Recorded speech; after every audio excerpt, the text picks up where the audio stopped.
Donc, je réponds à la question sur la conservation des gaz, à savoir qu'ils sont volatiles, qu'il faut les remplir constamment, que les gaz diffusent à travers les enveloppes et que c'est coûteux, l'hélium est cher.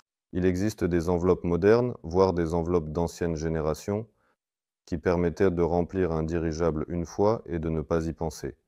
Pendant au moins un mois, par exemple, de manière significative. Il existe des chiffres en pourcentage concernant ces fuites, même en tenant compte des enveloppes de générations précédentes, et cela représente quelques unités de pourcentage du volume total sur une période suffisamment longue, et si l'on regarde cela d'un point de vue économique, combien coûtera le ravitaillement en hélium du dirigeable et l'exploitation générale, par exemple? Cela inclut la vérification du même moteur, d'autres systèmes aéronautiques, une multitude de choses. C'est comme quand vous amenez votre voiture à l'entretien, on s'en occupe, et donc on s'occupe également du dirigeable. Il subit une maintenance et un ravitaillement en hélium.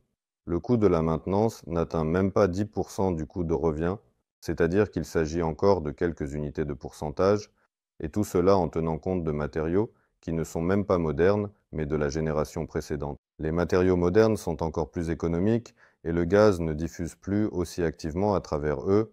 Cela concerne l'hélium. L'hydrogène, quant à lui, est plus fluide, mais il est aussi moins cher.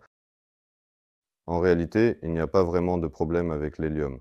L'hélium est cher, l'hélium est cher. C'est vrai, il se négocie à un prix élevé sur les marchés. Mais dans notre pays, nous avons beaucoup d'hélium. Sa production et son émission ne feront que croître de plus en plus.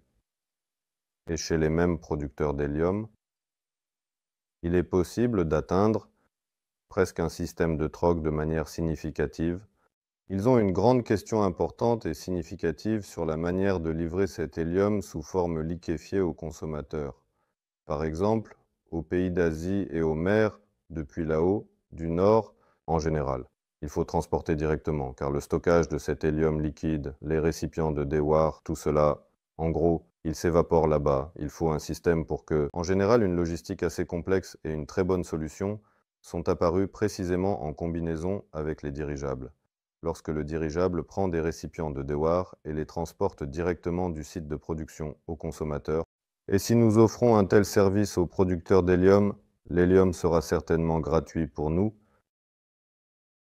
Les matériaux modernes nous aideront à le retenir de manière très efficace. Donc les gars, arrêtons d'y penser. Ce ne sont pas les dépenses et ce ne sont pas vraiment les questions économiques qui peuvent être liées à la construction de dirigeables. Merci beaucoup, vraiment beaucoup.